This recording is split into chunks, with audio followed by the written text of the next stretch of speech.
Women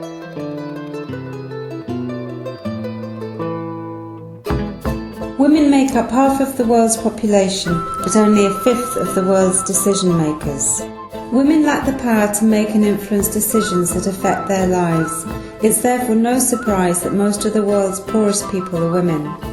Where women lack voice, they also lack access to education, healthcare, adequate food, water and other resources. There are many reasons why only a tiny proportion of women are in government and in positions of power.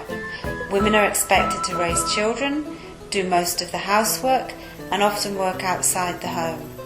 They lack resources for campaigning and the training to compete in political contests. They face discrimination and are not accepted as leaders in many cultures. One of the biggest barriers women face is violence.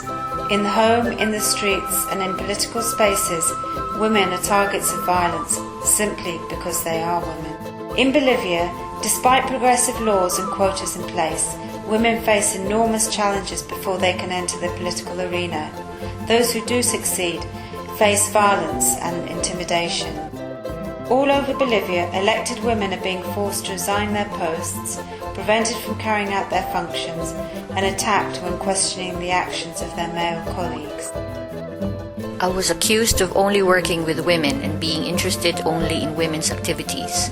I tried to explain that focusing on women's needs would also address the needs of the community at large, and that I focused on women because they were the neediest. The men in the council tried to pressure me into resigning, but I resisted and have continued with my activities. Women form a large part of substitute councillors in local government. If by some chance we become councillors, we are completely unprepared for the task. We are forced to sign official documents even if we are ignorant about their contents. Women make up 47% of the Bolivian Senate and a quarter of deputies. 43% of councillors are women. This is a massive improvement due to the new Bolivian constitution that came into force in January 2010. However, harassment and violence against women politicians continue. Each of the 36 ethnic groups in Bolivia has a different structure of traditional authority. None of them accept women as heads of the traditional authority.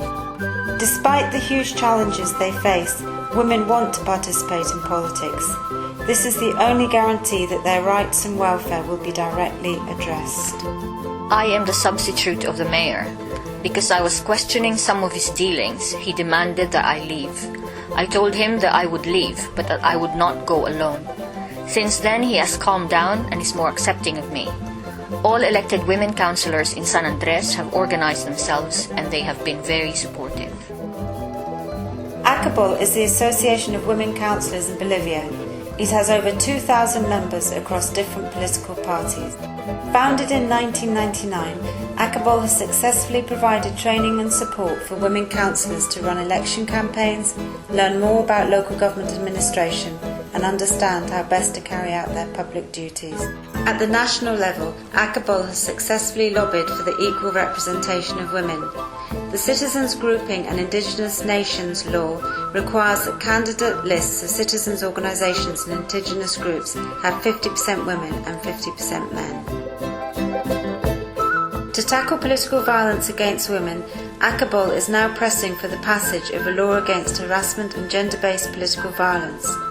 They are also developing a national network against gender-based political violence to ensure a coordinated response from public officials, the police, women's organisations and other sectors. For ACABOL, the first step is to recognise that political violence against women is a serious problem that keeps women from taking part in political life. One World Action works with ACABOL to promote the meaningful and effective participation of women in politics. We believe that there can be no democracy if half the world is excluded.